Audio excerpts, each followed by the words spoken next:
Selamat sore rekan sejawat saya, my brother Komarudin Simajuntak. Saya ucapkan selamat ulang tahun. Semoga abangku dalam keadaan sehat selalu, panjang umur, dan segera sembuh. Itu yang saya doakan. Semoga abang sukses selalu, bang. Yang terpenting, bang, kita tetap harus selalu menegakkan kebenaran. Kita tetap akan tegakkan kebenaran walaupun langit akan runtuh. Selamat ulang tahun rekan sejawatku Komarudin Simajuntak. Bisa berkumpul dengan media cetak dan elektronik, terutama jurnalisme independen dan media cetak ya. Saya bahagia bisa berkumpul bersama dalam rangka 51 tahun umur saya. Yang kedua, saya semakin sehat. Amin. Dan kiranya doa teman-teman besok juga ke dokter supaya semakin sehat. Ya, kira-kira begitulah. Ya. Gimana bang hari ini mungkin memaknai bang? Memaknai usia 51 tahun ini bagi saya ya berdoa, ucap syukur kepada Elohim. Yang kedua, bersyukur. Yang ketiga, senang bersama teman-teman. Ya. Yang belum tercapai di usia saat ini apa? Yang belum tercapai ya, apa? Saya membangun rumah orang tua saya sudah habis 5-6 miliar, tetapi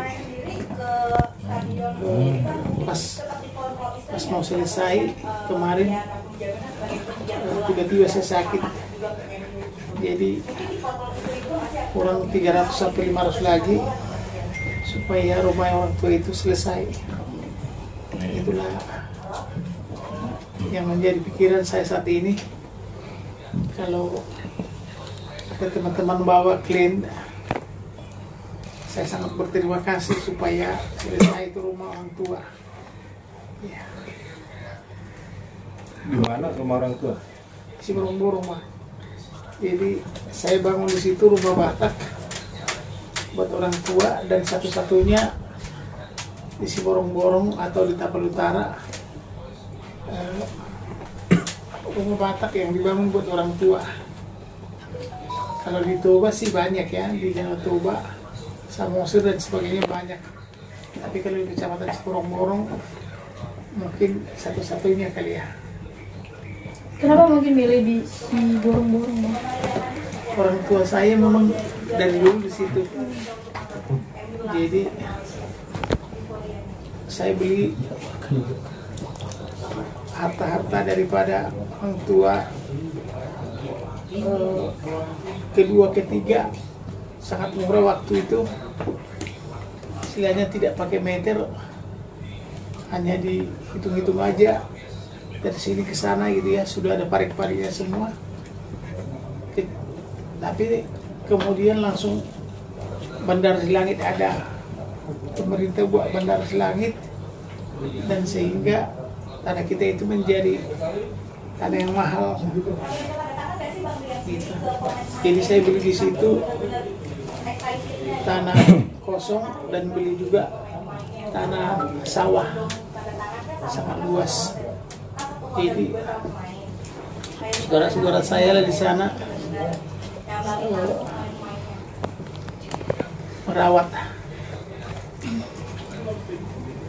Bang, abang juga kan dikenal sebagai pengacara pembela kebenaran nih bang. Seperti apa nih ini jadi misi hidup abang masih untuk ke depan di usia 51 kan udah banyak ngebela orang. Terus sekarang ke depan mau seperti apa bang? Saya sebenarnya sudah bosan ya, 51 tahun saya lalu membenahi hukum yang Caruk Marut ini ya. Tapi pilihan sendiri, pengadilan juga menerima uang korupsi 60 triliun ya, 60 miliar ya. Demikian juga di Mahkamah Agung dan sebagainya. Sebenarnya ada perasaan udah bosan, belum lagi diancam oleh orang itu, keluarga juga mau dibinasakan sama mereka.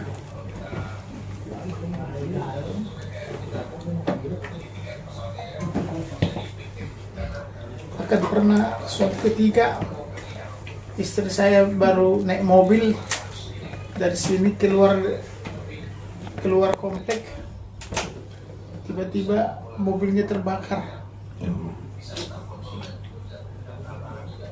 Istri dan anak saya nomor 4, nomor 5 nangis.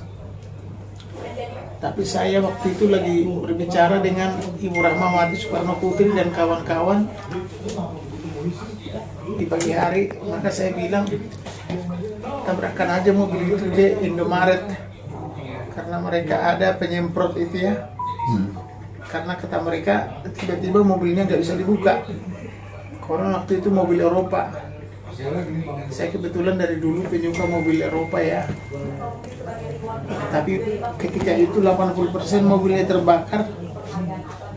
B7 JMW platnya, B7 JMW. Tapi mereka langsung panik. Saya bilang tabrakan aja ke Indomaret, kalian pasti ditolong gitu. Kemudian mereka tabrakan dengan Indomaret yang di situ. Dan kemudian orang Indomaret itu langsung serius membantu mereka, sehingga walaupun 80% mobil itu terbakar, tapi istri saya, anak saya tidak apa-apa. Itulah salah satu contoh paling ngeri dalam hidup saya. Bagaimana kalau kita membela orang yang berlawanan atau berseberangan dengan pemerintah. Berarti ke depan masih terus mau berjuang buat bela keadilan orang-orang yang seperti itu, Bang? Kalau bisa sih ke depan kita akan selalu konsisten seperti ini. Tetapi saya melihat belum ada cara bagi Indonesia ini untuk lebih maju. Sebenarnya Pak Prabowo sudah menyinggung dalam pidatonya minggu lalu, karena waktu itu kedatangan Presiden Macron ya, dia akan membuka hubungan diplomatik dengan Israel apabila Israel mengakui negara Palestina ya, two state solution. Dan itu apabila itu terjadi, itu salah satu yang membuat Indonesia akan maju. Jadi kalau Indonesia sudah mengakui Israel, Indonesia pasti maju. Karena kenapa? Tuhan bilang celakalah mereka yang mengutuki Israel dan diberkatilah mereka yang memberkati Israel. Jadi apabila Indonesia berhubungan dengan Israel, berhubungan dengan Palestina, itu akan menjadi sangat baik menurut saya. Oke Bang, terakhir harapannya mungkin seperti apa? Buat Indonesia ke depan ini, Bang. Buat siapa? Harapan saya, Buat Abang. Harapan buat Abang. harapan saya buat saya, apabila saya mendapatkan klien yang banyak, itu saya akan menyelesaikan rumah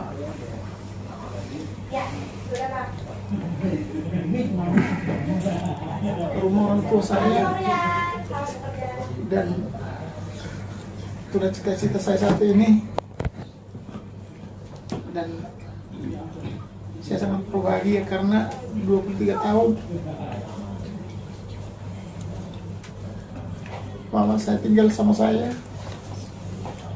di Tangerang. Waktu itu ada rumah saya bangun juga di situ, dan sekarang sudah kosong kurang lebih 10 tahun karena mama saya sakit. Kemudian saya tampung di rumah. Kemudian setahun yang lalu dia bilang, sudah bosan saya mau hidup di kampung aja. sudah tidak ada lagi teman-teman dia hidup karena mama saya itu udah 83 tahun ya. Jadi ketika pulang kampung saya langsung panggil tukang dari Siantar, suruh bangun itu rumah, udah saya bayar penuh dia. Kemudian atapnya memang 2 kali bongkar ya, rumah Batak ya. Kemudian yang mendekor juga ada, jadi yang mendekor saya bayar 500 juta, yang bikin atapnya 700 juta, yang merancang sipilnya 500 juta, bahannya dari saya, tambahan bahannya udah 500 juta lebih, 5 miliar lebih. Itulah kira-kira kepuasan hati saya pribadi. Kalau itu terrealisasi, saya pikir itulah cita-cita saya yang paling dalam. Bahkan saya minggu lalu meminjam uang dari tante saya.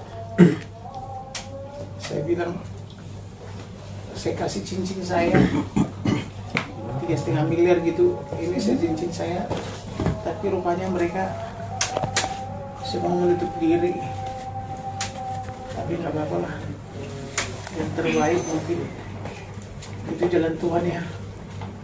Mungkin Tuhan berpikir yang lain buat saya, atau mungkin sudah terlalu sering pejabat-pejabat negara ngantar duit kemari, udah dari 2011 diantar duit juga di Yoel Sultan oleh mantan Panglima ya, pangkatnya udah tahu bintang 3 ya. Kemudian 2011 saya dilapor lagi oleh Megawati, Hasto sama siapa namanya itu Menteri Hukum HAM ya. Kemudian 2022 karena saya bela istri di Taspen, saya juga dilapor dan saya tersangka di Mabes Polri. Sudah 3 kali saya tersangka ya. Kemudian 2023 segala komponen mafia dan sebagainya, termasuk juga jenderal-jenderal aktif dilaporkan lagi saya. Tapi saya beruntung karena Verdi Sambo waktu itu belum belum begitu sukses, tapi langsung dia tidak bisa bertanggungjawabkan bagaimana Joshua dibunuh. Itulah kira-kira keberuntungan saya. Jadi saya kepada teman-teman jurnalisme, media cetak dan elektronik, saya mengucapkan terima kasih. Saya doakan kalian sukses ya. Terima kasih. Terima kasih, selamat ulang tahun.